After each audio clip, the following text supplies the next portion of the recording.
Hello guys, आपका स्वागत है हमारी चैनल अनटोल्ड स्टोरीज़ पे। आज हम ऐसी कहानी जानने वाले हैं जिसमें बहुत सारी कहानियां हैं। तो बिना किसी देरी के कहानी शुरू करते हैं। कहानी की शुरुआत में एक प्रोड्यूसर के पास एक राइटर आता है और वो अपनी कुछ कहानियां सुनाना चाहता था।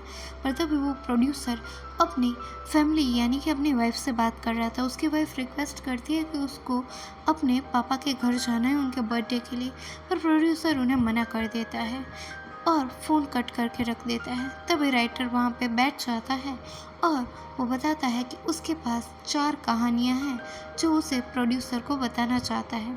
तो प्रोड्यूसर भी उसे कहता है ठीक है, चलो सुनाना शुरू करो। तो यहाँ से राइटर एक नई कहानी की शुरुआत करता है। कहानी का नाम है हैप्पी मैरिड लाइफ। शुरुआत में ही हम देख पाते हैं धान्या को, जिसको उसके होने वाले पति विजय का कॉल आ रहा है।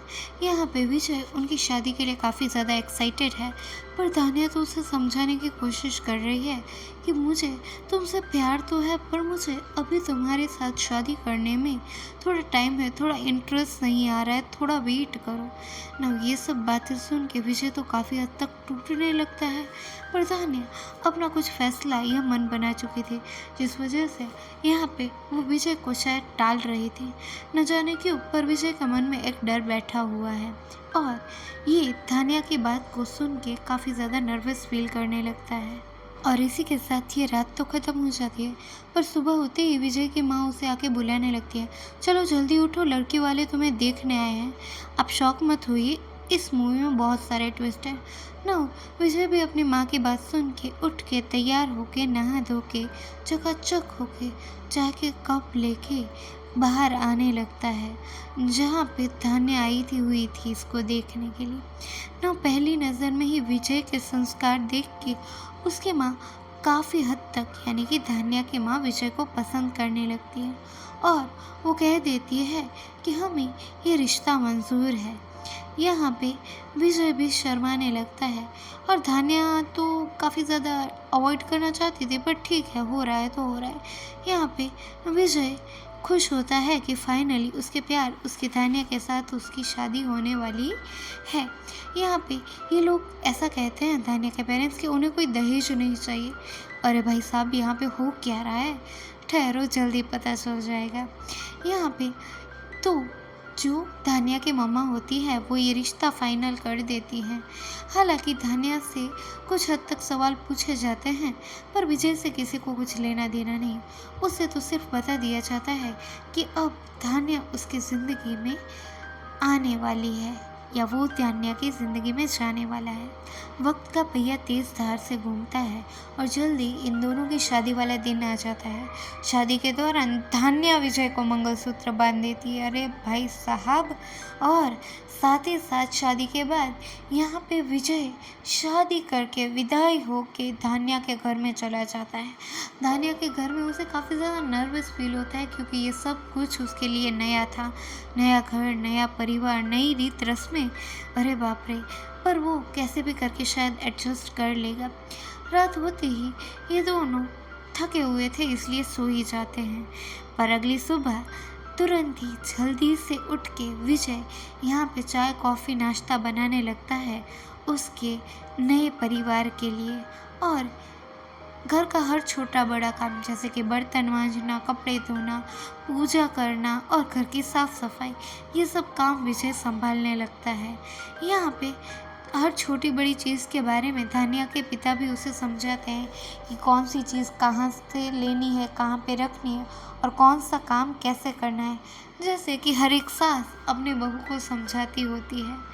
हालांकि विजय के लिए ये सब थोड़ा सा डिफ़िकल्ट था, उसको शायद नौकरी भी करनी थी, पर इन सभी काम काजों में वो रात होते होते इतना थक जाता था कि अपने बारे में तो शायद सोचना ही भूल गया था। पर कैसे भी करके बड़ी हिम्मत करके एक शाम को वो धान्या और उसकी मम्मी से परमिशन मांगना चाहता है कि मुझे अपने घर जाना है, तो क्या मैं जा सकता हूँ?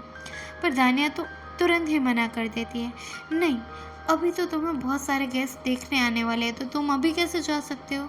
थोड़े दिन रुक जाओ, फिर मैं कुछ सोचूंगी, उसके बाद हम पॉसिबल हुआ तो चले जाएंगे। बेमन से विजय को इनकी बात माननी पड़ती है, आखिर कोई ऑप्शन भी तो नहीं ना। ना कुछ दिनों बाद जब एक दिन संडे को धान्या की छुट्टी होती है तो ये दोनों आराम से लेट उठते हैं और धान्या उठ के यहाँ पे विजय के लिए चाय बनाने जाती है, पर उसके पापा तुरंत उसे टोक देते हैं कि भाई तुम क्यों कर रही हो ये काम, विजय तो है इन सब चीज़ों के लिए। और वो यहाँ से धान्या को भगा देते हैं और विजय को डांट भी लगाते हैं कि तुम्हारे होते होते मेरी बेटी को कैसे काम करना पड़ता है, समझ नहीं आता वो पूरे दिन कितनी मेहनत करती है। तो विजय भी पूरे घर का काम संभालने लगता है, पर शाम होते होते एक नया बवाल उसकी वेट कर रहा था। यहाँ पे आज विजय ने एक बहुत बड़ा पाप अपराध कर दिया था। वो नहाते वक्त अपना मंगलसूत्र बाथरूम में ही भूल गया। अरे भाई ऐसे कैसे ना। यहाँ पे धान्या काफ़ी ज़्यादा समझाने की कोशिश करती है इट्स ओके, पर उसके पापा कहते हैं कि नहीं, ये हमारे उसूलों के ख़िलाफ़ है, ये कोई रीत है, इसकी अभी अभी शादी हुई और ये इतनी ही इम्पोर्टेंट चीज़ भूल कैसे गए, क्या इसको समझ नहीं, इसके घर वालों ने उसे यही सब सिखाया है। नाउ यहाँ पे ये सब सुन के ही विजय का खून खौलने लगता है कि भाई बाप पे जाना नहीं, यानी कि माँ पे जाना नहीं, और वो उनसे झगड़ने लगता है। ना ये सब देख के तो धान्या का माथा ठनक ही जाता है। आखिरकार तेरी हिम्मत कैसे हुई कि मेरे पापा के सामने तू बोले, किया कैसे तुमने ऐसा। ऐसा बोलते ही वो गुस्से में यहाँ पे विजय के गाल पे एक थप्पड़ जड़ के रख देती है, जो जान के यहाँ पे विजय की आँख खुल जाती है और उसे समझ आता है ये तो बस उसका एक सपना था, जहाँ पे उसने अपने आप को एक लड़की यानी कि धान्या की जगह पे सोचा था, और उसकी लाइफ कितनी ही डिफ़िकल्ट होगी शायद उसने ये एक्सपीरियंस भी किया था। सुबह होते ही जब उसे पता चल जाता है कि धान्या के परिवार वाले यहाँ पे आए हुए हैं, तो वो कहता है कि मुझे धान्या के घर से कोई भी दहेज नहीं चाहिए, और ना ही मैं चाहता हूँ कि धान्या मेरे लिए अपने आप को बदले। वो चाहे तो काम कर सकती है और ना चाहे तो ना भी करे, हमें इससे कोई प्रॉब्लम नहीं है। ओवरऑल मैं इतना ही कहना चाहता हूँ कि धान्या अपनी ज़िंदगी अपनी आज़ादी से अपनी खुशी से जी सकती है। जो जान के यहाँ पे धान्या के परिवार वाले काफ़ी ज़्यादा खुश हो जाते हैं और धान्या भी काफ़ी ज़्यादा खुश होने लगती है। और इसी के साथ ये कहानी यहीं पे ख़त्म हो जाती है और हम फिर से पहुंच जाते हैं डायरेक्टर और प्रोड्यूसर के पास, जहाँ पे यहाँ पे हमें समझ आता है कि ये पूरी कहानी औरतों की आज़ादी के बारे में थी। जो जान के यहाँ पे डायरेक्टर अपनी वाइफ को मैसेज करके बताता है कि वो अपने पापा के घर जा सकती है, और यहीं से ये फिर से दूसरी कहानी की शुरुआत करने लगते हैं। दूसरी कहानी का नाम है गोल्डन रूल्स। हमारे सभी की ज़िंदगी में कुछ उसूल होते, कुछ हमारे परिवार ने, कुछ सोसाइटी ने क्रिएट किए होते हैं, पर क्या ये हमारी लाइफ में कितना मैटर करते हैं या फिर ये हमारी लाइफ से ज़्यादा मैटर करते हैं, ये बताती हुई ये दूसरी कहानी में हम मिलते हैं दीप्ति से। दीप्ति के घर वाले उसे बहुत ज़्यादा फोर्स कर रहे हैं कि तू शादी कर ही ले ना। इस चीज़ को टालने के लिए दीप्ति कह देती है मैं तो एक लेस्बियन हूँ। फिर क्या था, फिर उसकी झोंक कुटाई हुई है, जो सुताई हुई है भाई साहब, उसकी माँ उसे घसीट घसीट के मारती है बहुत ज़्यादा। तो हार मान के दीप्ति उसे बता देती है कि उसको उनके बताए हुए उनके चाचा के लड़के से शादी नहीं करनी, बल्कि उसे सिद्धार्थ नाम का कोई और लड़का पसंद है। पहले तो मम्मी पापा काफ़ी ज़्यादा अगेंस्ट थे उस चीज़ के, पर अपनी बेटी को इतना दुख में देखकर या ये जान के कि शायद उसके साथ उसकी बेटी खुश नहीं होगी, ये चीज़ को समझते हुए फाइनली अभी दीप्ति के पेरेंट्स डिसाइड करते हैं कि वो एक बार सिद्धार्थ से मिल तो सकते हैं। शादी करना ना करना वो दूसरी बात है। तो फिर क्या था, ये गुड न्यूज़ देने के लिए यहाँ पे दीप्ति रात को फ़ोन करती है सिद्धार्थ को कि एक बहुत बढ़िया न्यूज़ है, मेरे मम्मी पापा मान गए और जल्दी हमारी शादी हो जाएगी। पर सिद्धार्थ यहाँ पे उसे ये बताने लगता है कि आपके मम्मी पापा तो मान गए, पर मेरे मम्मी पापा का क्या। यही सोच के ये सभी एक जगह पे मिलने का डिसाइड करते हैं, जहाँ पे दीप्ति सिद्धार्थ के मम्मी पापा को भी बहुत ज़्यादा पसंद आने लगती है और ये लोग कुछ फैसला ले उसके पहले वो दीप्ति का शायद कुछ बैकग्राउंड जानना चाहते थे। तो वो उसको उसकी फैमिली के बारे में पूछने लगते हैं कि आपकी फैमिली में कौन कौन है, आप किसके साथ रहते हो, ये सब। अभी ना यहाँ पे अपनी फैमिली के बारे में बताते बताते दीप्ति बताती है कि मेरी माँ का नाम भाग्यलक्ष्मी है। ना ये सुन के सिद्धार्थ की माँ अचानक खड़ी हो जाती है और उसे एक फ़ोटो दिखाती है कि क्या यही तुम्हारी माँ है। तो दीप्ति हाँ कह देती है कि हाँ यही मेरी माँ है। तो यहाँ पे सिद्धार्थ की मम्मा जो होती हैं वो बताती है कि ये भाग्य लक्ष्मी और कोई नहीं, कई सालों पहले ये मेरी छोटी बहन थी जिसने भाग के आपके पापा से शादी कर ली थी। नाव ये सुनते ही ये सभी काफ़ी ज़्यादा शॉक हो जाते हैं, क्योंकि इस तरीके से तो सिद्धार्थ एंड दीप्ति भाई बहन हो गए, तो इनके प्यार का तो हवाला यहाँ पे ख़त्म ही हो जाएगा। तो दीप्ति यहाँ से चुपचाप चली आती है, पर वो बहुत ज़्यादा मिस करती है सिद्धार्थ को। वो उसे कॉल भी करती है और एक दिन मिलने का भी डिसाइड कर लेते हैं। पर यहाँ पे सिद्धार्थ बताता है कि उनके बीच जो सिचुएशन है उसके अकॉर्डिंग वो कभी साथ तो नहीं हो सकते, जिस वजह से ये दोनों काफ़ी ज़्यादा अपसेट रहने लगते हैं। एक दूसरे के प्यार ने इनको इतना ज़्यादा मजबूर कर दिया था, और इस बात से तो ये लोग अनजान ही थे कि ये कहीं ना कहीं रिश्ते में भाई बहन हैं। बड़ी मुश्किल से ये एक दूसरे के अलावा कुछ वक्त गुजार रहे थे। तभी धीरे धीरे करके यहाँ पे सिद्धार्थ अपना हौसला खोने लगता है, और दीप्ति भी इस सिचुएशन का हल नहीं जानती थी। एक दिन मिलके ये लोग कुछ डिस्कस करते हैं कि शायद इस ज़िंदगी में ये दोनों कभी साथ नहीं हो सकते। ना यहाँ पे हम दीप्ति को देख पाते हैं जो अपने आप को संभाल रही होती है, और दूसरी ओर सिद्धार्थ अपनी आखिरी सांसें लेते वक्त दीप्ति को याद करता है, और ये दोनों अपनी जान यहीं पे ले लेते हैं और अपने अधूरे प्यार की दास्तान को अमर कर देते हैं। यहाँ पे हमें ये नहीं समझ आता कि आखिरकार इन दोनों प्रेमियों की क्या गलती थी। इस बात से तो वो अनजान थे कि वो दोनों भाई बहन हैं। इसके बाद उन्हें अगर प्यार हुआ तो इसमें उनकी तो कोई गलती नहीं, और समाज उनको साथ जीने नहीं देता। और इसी के साथ कहानी भी यहीं पे ख़त्म हो जाती है। ये कहानी हमें बताती है कि प्यार में इंसान को कई मुसीबतों का सामना करना पड़ता है, और सही चुनाव करना कितना ही मुश्किल होता है। आ जाते हैं डायरेक्टर एंड राइटर के पास। यहाँ पे डायरेक्टर कुछ काम का बोल के यहाँ से जाने लगता है। तभी हम देख पाते हैं कि राइटर भी किसी को कॉल करता है। यहाँ पे हमें पता चलता है कि ये जो राइटर है वो एक लड़के से प्यार करता है, जो और कोई नहीं उसी डायरेक्टर की बेटी है। पर ये अपनी कहानियों से उसे इम्प्रेस करने आया है ताकि वो जल्दी इनके रिश्ते के लिए हाँ कर दे।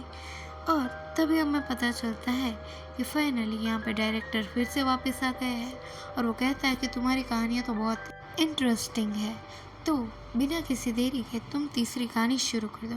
ना तीसरी जो कहानी है वहाँ पे हम मिल पाते हैं अनीता से। ना अनीता अपने काम में बहुत ही अच्छी थी, जिस वजह से उसको अपनी कंपनी में प्रमोशन मिलता है, पर न जाने क्यों वो ये प्रमोशन एक्सेप्ट नहीं करती। वहाँ पे सीनियर को तो वो कहती है कि मैं इसी ब्रांच में ठीक हूँ, पर उसका रीज़न हमें बताया जाता है। यहाँ पे अनीता के यहीं पे रहने का रीज़न है उसका बॉयफ्रेंड वैत्री के बारे में बता दूँ कि ये निहायत ही ठरकी इंसान है। अपने ऑफिस में होने के बावजूद वॉशरूम में जाके वो सब अपना कार्यक्रम शुरू कर देता है अकेले ही, और तभी एक आदमी उसकी ये वीडियो बना लेता है। ना जब वो वॉशरूम से बाहर निकलता है तब तक तो उसकी वीडियो वायरल हो चुकी थी।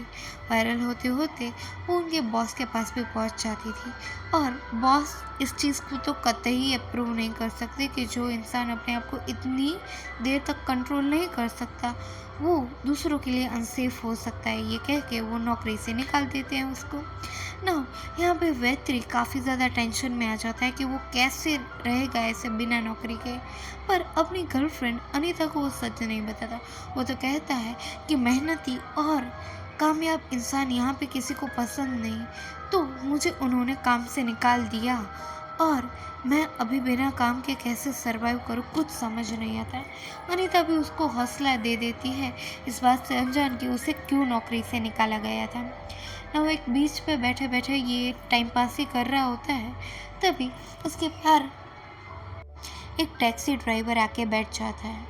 अभी गायत्री का मुंह तो साफ साफ बताता था कि उसके साथ कुछ तो गड़बड़ है, तो वो भी अपना हाले दिल बयां कर देता है कि हाल फिलहाल में ही मेरी नौकरी चली गई है, जिस वजह से मैं काफ़ी ज़्यादा दुखी हूँ। तो वो टैक्सी वाला उसे कह देता है कि कोई बात नहीं भाई, इसमें क्या नर्वस होना, जब मेरे पास कोई काम होगा तो मैं डेफिनेटली तुझे इन्फॉर्म करूँगा। ये कह के वो यहाँ से चला जाता है। घर पे तो और बुरा हाल है, अम्मा हर छोटी बड़ी बात पे ताने मार रही है कि एक काम तुझसे ढंग से नहीं होता, यहाँ पे पूरा खाना वेस्ट करके बैठा है, तुझे खाना खिलाने से अच्छा तो जानवर पाल लेते। नवीन सुन के मैत्री को काफ़ी बुरा तो लगता है, पर he does not have any option. इसी दौरान उसे टैक्सी ड्राइवर का कॉल आता है, जो उसे बताता है कि उसे यहाँ पे लड़कियों को एंजॉय करवाना है, यानी कि एक कॉल बॉय की काम है ना। पहले तो वो सोचने लगता है और फिर फाइनली डिसाइड कर ही लेता है कि वो भी काफ़ी ज़्यादा ठरकी है, तो वो इस काम के लिए हाँ कर देता है। तो फिर क्या था, टैक्सी ड्राइवर उसे एक एड्रेस शेयर कर देता है और यहाँ पे पहुँच जाता है गायत्री, और उस लड़की को वो खुश कर देता है, जिसके बाद उसको इस काम में मज़ा आने लगता है कि एंजॉय का एंजॉय हो रहा है, मज़े भी पड़ रहे हैं और पैसे भी आ रहे हैं, और क्या चाहिए उसको लाइफ में। जो जान के वो काफ़ी ज़्यादा खुश रहने लगता है, इस बात से अनजान कि उसकी एक फैमिली है, उसकी एक गर्लफ्रेंड है जो उससे बेहद प्यार करती है। यहाँ पे हम देखते हैं अनीता को, जो एक आर्टिकल के लिए एक कॉयबॉय से मिलना चाहती थी, तो वो उन्हीं अंकल टैक्सी ड्राइवर को कॉल करती है। तो वो कहता है कोई इशू नहीं, मैं आपको कांटेक्ट करवा दूंगा, और वो कॉल करता है गायत्री को ना। गायत्री को एक क्लाइंट का वो एड्रेस दे देता है, इस बार एक बढ़िया तो वो चला जाता है रूम में 157 ना। उसका रूम नंबर यही था, तो वो तुरंत वहाँ पे जाके अंदर चला जाता है, पर इस बार क्लाइंट और कोई नहीं, पर उसकी सगी अपनी मम्मा थी, जो जान के वो काफ़ी ज़्यादा शॉक हो जाता है। हाउ इज़ इट पॉसिबल, ये प्रैक्टिकली पॉसिबल ही नहीं, वो ये चीज़ सोच ही नहीं सकता, और वहाँ से वो भागने लगता है और अपने आप को काफ़ी ज़्यादा रिग्रेट करने लगता है, अपनी मम्मा पे भी शक करने लगता है। आखिरकार ऐसा हो कैसे सकता है। इसी उलझन में वो बड़ी मुश्किल से अपने घर पहुंचता है और काफ़ी ज़्यादा स्ट्रेस्ड रहने लगता है, और बड़ी मुश्किल से वो काली रात गुजरती है। अगली सुबह जब वो अपनी मम्मा को कहीं जाता देखता है, तो उसे कतई ही भरोसा नहीं, तो वो अपनी मम्मा को पूछने लगता है कि आप कहाँ जा रहे हो। तो मम्मा कहती है मैं तो मंदिर जा रही हूँ, तुझे कुछ काम है। तो बोलता है कि नहीं, मैं भी आपके साथ मंदिर ही आऊँगा। तो ऐसी जिद देख के मम्मा भी बोलती है कोई बात नहीं, चलो चलते हैं। तो थोड़ी देर होती है और ये दोनों साथ में जाने लगते हैं ना। रास्ते के बीच में ही गाड़ी रोक के गायत्री उन्हें पूछने लगता है कि कल रात आप किसी होटल में गई थी। तो मम्मा कहती है हाँ, मैं तो गई थी, कई टाइम बाद मेरी फ्रेंड ने मुझे बुलाया था मिलने, तो मैं गई थी। तो यहाँ पे गायत्री उनको शक भरी निगाहों से देखने लगता है। तो उसके मामा पूछते हैं क्यों, अपने फ्रेंड से होटल में मिलना गलत है। तो गायत्री उन्हें कुछ जवाब नहीं दे पाता, पर इसी दौरान हमें पता चलता है कि वो टैक्सी ड्राइवर यहाँ पे आ गया है, और वो यहाँ पे गायत्री को बताने लगता है कि कल रात तू क्लाइंट के पास क्यों नहीं गया, वो तेरा वेट कर रहे थे। जिसको देख के एक सुकून की सांस लेता है गायत्री, एटलीस्ट वो रॉन्ग नंबर में गया था, पर उसकी मुसीबतों का पहाड़ तो टूटने ही वाला था। तभी वो यहाँ पे बुला लेता है अनीता को। अनीता जो एक कॉल बॉय का इंटरव्यू लेना चाहती थी, वो अपने सामने गायत्री को देख के चकनाचूर हो जाती है। उसका प्यार, उसकी ज़िंदगी एक कॉल बॉय है, यानी कि वो जो उसके साथ करने का सोचती है वो हर किसी के साथ कर रहा है। जो जान के वो काफ़ी ज़्यादा टूट जाती है और उसके तेवर यहाँ से थोड़े से बदल जाते हैं। वो कहती है कि मैं तुम्हें माफ़ तो कर सकती हूँ, पर एक शर्त पे, तुम्हें अपने दोस्त को बुलाना होगा और मैं उसके साथ ये सब करूँगी, उसके बाद हमारा हिसाब बराबर हो जाएगा। तो वेत्री भी अपना रिश्ता बचाने के लिए पहले तो हाँ कह देता है। उसका दोस्त जब वहाँ पे आता है तो वो उसके थोड़ा ही क्लोज होती है कि वेत्री का माथा ठनकने लगता है और वो गुस्से में यहाँ पे उन दोनों को मारने लगता है कि तुम्हारी हिम्मत कैसे हुई मेरे सामने ये सब करने की। तो यहाँ पे अनीता उसे समझाते हैं कि तुम्हें ये शुरुआत देखकर ही इतना गंदा लग रहा है तो मेरे बारे में तो एक बार सोच लेते कि मुझे आखिर कैसा लगा होगा ये जान के कि तुम हर दूसरी लड़की के साथ ये सब करते हो। अगर तुम प्रॉमिस करो कि तुम ये सब गंदा काम छोड़ दोगे तो मैं तुम्हारी लाइफ में वापस आऊँगी, अदरवाइज़ हम ये रिश्ता यहीं पे ख़त्म कर देंगे।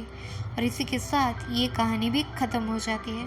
शायद वेत्री चुनता है अपनी अनीता को और यहाँ पे हमें पता चलता है कि डायरेक्टर काफ़ी ज़्यादा इम्प्रेस हो चुका है राइटर की स्टोरी पे। ये कहानी हमें सिखाती है कि हमें प्यार के लिए कुछ खोना भी पड़ता है।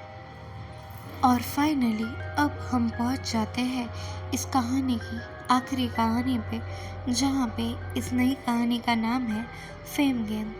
आजकल के ज़माने में ऑनलाइन इंस्टाग्राम, यूट्यूब, फेसबुक हर जगह बच्चे भी बहुत ज़्यादा वायरल होने लगे थे। उसी में से एक है रक्षिता। रक्षिता को एक्टिंग का कीड़ा था, वो बहुत अच्छा एक्ट भी करती थी, पर आज अचानक ही उसे हॉस्पिटल में एडमिट किया जाने वाला है। न जाने उसको क्या हुआ है। उसके मम्मी पापा बहुत ज़्यादा वरीड है, पर आखिर उसके साथ हुआ क्या है यही जानने के लिए हम रक्षिता के पास्ट में जाते हैं। हमें पता चलता है कि रक्षिता को बचपन से ही एक्टिंग करने का बहुत ज़्यादा शौक था और मौका मिलने पर वो एक शो में जाती है जहाँ पे उसकी परफॉर्मेंस देख के उसका ऑडिशन में सिलेक्शन हो जाता है और फाइनली वो लिटिल राजा रानी शो में पार्टिसिपेट कर रही थी, जिस वजह से उसकी फैमिली और वो काफ़ी ज़्यादा खुश होने लगते हैं।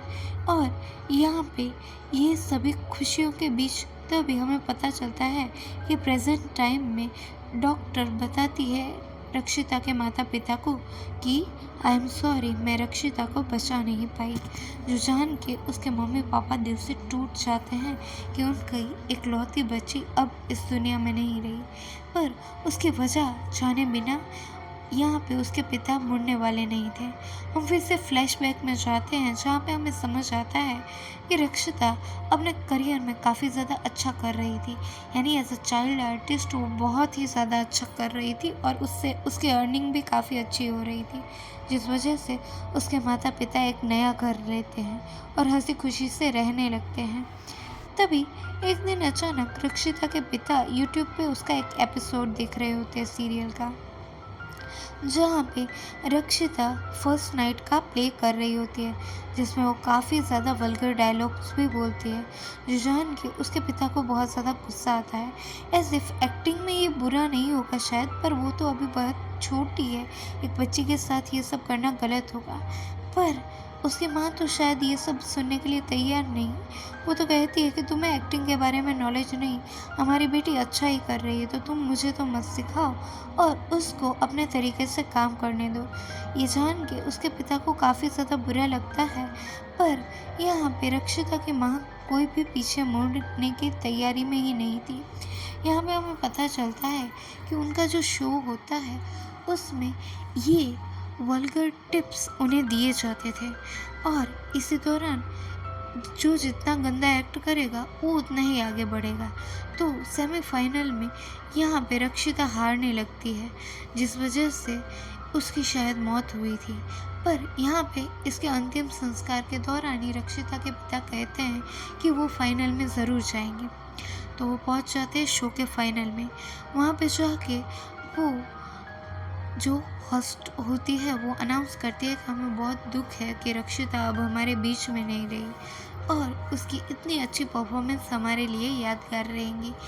उसकी इसी यादों को सराहने के लिए मैं उसके पिता को स्टेज पे बुलाना चाहूँगी। तो फाइनली रक्षिता के पिता स्टेज पे जाते हैं और वो बताते हैं कि मेरी बेटी आज इस दुनिया में नहीं, जिसकी वजह मेरी पत्नी है, यानी कि उसकी माँ। उस छोटी सी बच्ची ने उससे क्या कुछ कहा होगा, पर आप जैसे लोगों की वजह से जो ऐसे शो को पॉपुलैरिटी देते हो और सेमीफाइनल में हारने के डर से उसने अपने आप के साथ क्या ही कर दिया। जब वो अच्छा परफॉर्म नहीं कर पाती तो आप लोग उसे नेगेटिव कर देते। उसकी सगी माँ तक उसके साथ बुरा बिहेव करने लगती, जिस वजह से वो अपना 100% देना चाहती थी, जहाँ पे एटलीस्ट उसकी माँ उसके साथ रहे। इसी चक्कर में वो गंदे तरीके से वीडियोस देखने लगी और इसी दौरान उसका एक कज़न ब्रदर उससे आके मिलता है और वो उसे कहता है कि रक्षिता, तुम्हारी परफॉर्मेंस अच्छी है, पर अगर तुम उस चीज़ को बेटर से समझोगी तो और बेहतर से परफॉर्मेंस दे पाओगी। इसी चक्कर में वो उसे कहता है कि तुम अपने कपड़े उतार दो, मैं तुम्हें आगे का परफॉर्मेंस समझा दूंगा। और इसी गलती का फ़ायदा उठा के वो अपनी कज़न सिस्टर के साथ यानी अपनी छोटी सी बहन के साथ वो गलत काम कर देता है। और इसी गलत काम के दौरान ये सब रक्षिता सह नहीं पाती और उसकी हालत बहुत ज़्यादा ख़राब हो जाती है और इसी सब चीज़ की वजह से वो अपनी जान गंवा देती है। आज रक्षिता इस दुनिया में नहीं, पर ये लोग इस चीज़ से रुकेंगे नहीं। ये आज भी अपने शो की पॉपुलैरिटी के लिए ऐसे ही एक्ट करवाएंगे। तो क्या मेरी बेटी की मौत की ज़िम्मेदार कौन है आखिर, ये बताते हुए ये आखिरी कहानी भी ख़त्म हो जाती है। हमें ये 4 कहानियाँ बहुत सारी चीज़ें सिखाती हैं, ज़िंदगी के अलग तौर तरीके और हर वक्त पे बदलना ये हमारी आदत होनी चाहिए और अपने हालातों से सीखना, एडजस्ट करना, ये सभी हमारे नेचर में ही होना चाहिए, जिससे हम अपने आप को बेहतर बना सकें। आज के लिए बस इतना ही। अपने ओपिनियन आप हमें कमेंट्स बॉक्स में दिखा सकते हैं और कुछ भी इम्प्रूवमेंट के रिगार्डिंग आप कहना चाहते हैं तो please comment down below and subscribe to my channel.